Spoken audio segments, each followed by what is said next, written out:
सबसे पहले आप सबको मेरी प्यार भरी नमस्कार। ओशो जी ने बहुत ही अच्छी तरह नीड्स और डिजायर की जो बीच में अंतर होता है वो बहुत ही अच्छे तरह से समझाया। नीड यानी कि जरूरत, डिजायर यानी कि इच्छा। ओशो जी ने कहा जो हमारी नीड्स होती हैं वो आती हैं कुदरत से, नेचर से, और जो हमारी डिजायर्स होती हैं वो आती है हमारे माइंड से, मन से। फिर ओशो जी ने कहा जो हमारी नीड्स होती हैं वो होती हैं मूवमेंट टू मूवमेंट, पर जो हमारी डिजायर्स होती हैं ये डिपेंडेंट होती हैं फ्यूचर पर। ये हमारे माइंड को प्रोजेक्ट फ्यूचर की ओर करती हैं। फॉर एग्जाम्पल, अगर जब भी हमें भूख लगती है, जो भूख लगती है वो कहाँ से आती है? वो आती है नेचर के थ्रू। जो हमें भूख लगती है वो नेचुरल होती है। वो हमें एक मोमेंट में भूख लगी, हमने खाना खाया, वो मोमेंट खत्म हो गई, यानी कि हमारी नीड एक मोमेंट में आई, खाना खाया, खत्म हो गई।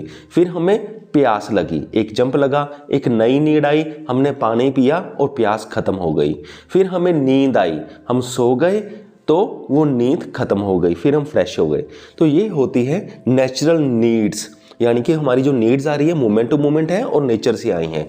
दूसरी ओर जो होती हैं डिजायर्स, डिजायर्स यानी कि अगर आप एक छोटे से घर में ऑलरेडी रह रहे हो पर आपने डिजायर बना ली कि मुझे एक बहुत बड़ा घर चाहिए। अब वो बहुत बड़ा घर कहाँ पर है? वो है फ्यूचर में, वो मोमेंट टू मोमेंट नहीं है। ऐसा नहीं है थोड़ी सी डिजायर आई, थोड़ा सा सिस्टम कर लिया और खत्म हो गया। तो वो एक तो नेचर से नहीं आ रही, कभी भी ये नेचर के थ्रू हमारी डिजायर्स नहीं है कि बहुत बड़ा घर चाहिए। ये कहाँ से डिजायर आई? हमने कोई मूवी देखी, वहाँ से एक बड़ा घर देखा, या अपने दोस्तों और रिश्तेदारों का बड़ा घर देखा, हमारे मन ने देखा और हमारे मन ने ये डिसाइड किया हमें ये चाहिए। हमारी ये ज़रूरत नहीं है, हमारे पास ऑलरेडी छोटा घर था पर फिर भी हमें वो घर चाहिए। ये हमें दूसरों से देखने के बाद हमारे में इच्छा उठी और ये होती है डिज़ायर। आगे ओशो जी कहते हैं कि अगर आप में ये इच्छा उठती है कि आप देश के प्रधानमंत्री बनना चाहते हो तो ये हमारी नीड नहीं है, ये क्लियरली हमारी नीड नहीं है, ये हमारी शारीरिक ज़रूरत नहीं है, ये हमारी नेचुरल ज़रूरत नहीं है, ये क्लियरली एक मेंटल डिज़ायर है। और ओशो जी कहते हैं कि मेंटल डिज़ायर्स को जितना मर्जी हम पूरा करने की कोशिश कर लें वो कभी पूरी होगी ही नहीं। अगर एक आधी पूरी हो गई तो वो फिर और अनेकों डिज़ायर्स की इच्छा पैदा कर देगी। सपोज करो पहले हम ये चाहते होते हैं, नॉर्मली ये हमारे बहुत सारे लोगों के साथ ऐसा होता है, हमारे सबके साथ भी ऐसा हुआ होगा कि पहले हम चाहते हैं कि हमें सिर्फ 20,000 की जॉब मिल जाए। जब हमें 20,000 की जॉब मिल जाती है फिर हम कहते हैं कि नहीं अभी तो हमें 40,000 की जॉब चाहिए। फिर जब हमें 40,000 प्रति माह की जॉब भी मिल जाती है फिर हमें 1,00,000 रुपए पर महीने की जॉब चाहिए। ये हमारी नीड्स बढ़ती ही रहती हैं। जो हमारी डिज़ायर्स होती हैं ये सिर्फ मेंटल होती हैं, मानसिक होती हैं, ये हमारी शारीरिक नहीं होती। तो अभी हम एक स्टेप और आगे जाते हैं इस डिज़ायर्स को एक्सप्लेन करने के लिए। ओशो एक बहुत ही ब्यूटीफुल एग्जांपल देते हैं। ओशो जी वो कहते हैं कि जो हमारी डिज़ायर्स हैं वो एक हराइजन की तरह है। हराइजन क्या होता है?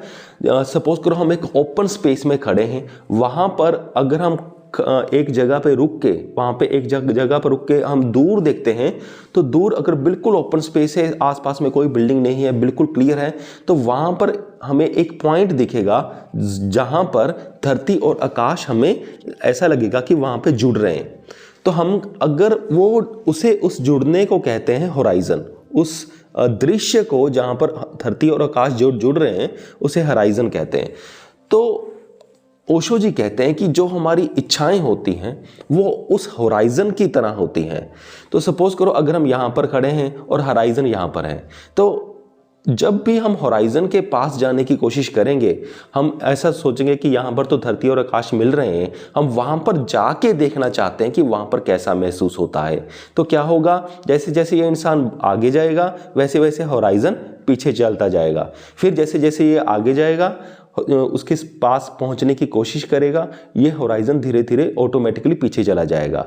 पर एक्चुअल में स्थिति क्या है, ये होराइजन एक्चुअल में होता ही नहीं है। आकाश और धरती कभी भी आपस में मिलते नहीं है, पर ये सिर्फ दूर से प्रतीत होता है कि ये आपस में मिल रहे हैं। तो हमारी डिज़ायर्स भी ऐसी ही होती हैं।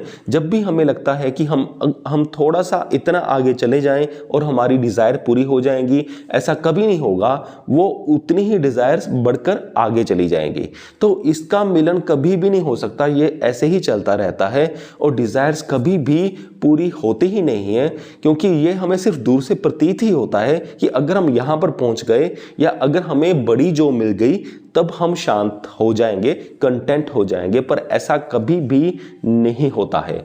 और जो ऐसे होराइजन को पाने के लिए दौड़ते हैं या इच्छाओं को पाने के लिए दौड़ते हैं, उन्हें कुछ भी नहीं मिलता।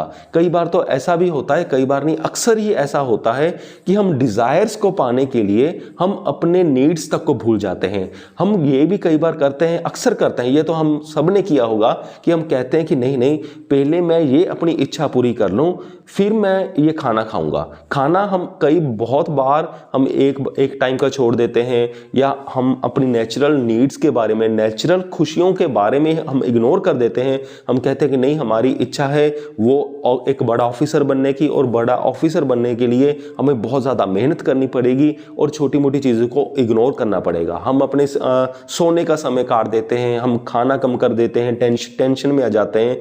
तो अगर हम ऑफिसर बन भी जाते हैं तो डिज़ायर्स फिर हमारी आगे बढ़ जाती हैं। यानी कि जो डिज़ायर्स को पीछा चेस करते रहते हैं, वो ऐसे ही करते रहते हैं, पूरी ज़िंदगी गुजर जाती है और उन्हें कुछ भी नहीं मिलता और वो नेचुरल नीड्स भी ठीक से पूरी नहीं कर पाते। तो ओशो जी कहते हैं डिज़ायर से बहुत ही सावधान रहिए और इस चीज़ को पहले ही समझ लीजिए कि डिज़ायर्स के पीछे जितना भी भागेंगे वो कभी भी पूरी नहीं होगी। तो मुझे पूरी उम्मीद है कि आप सबको ये वीडियो समझ में आ गया होगा। मैं इस वीडियो के डिस्क्रिप्शन बॉक्स में अच्छी स्पिरिचुअल बुक्स के लिंक्स डाल दूंगा, आप उन्हें क्लिक करके चेक करके देख सकते हो। सो इस वीडियो को देखने के लिए आपका बहुत बहुत धन्यवाद।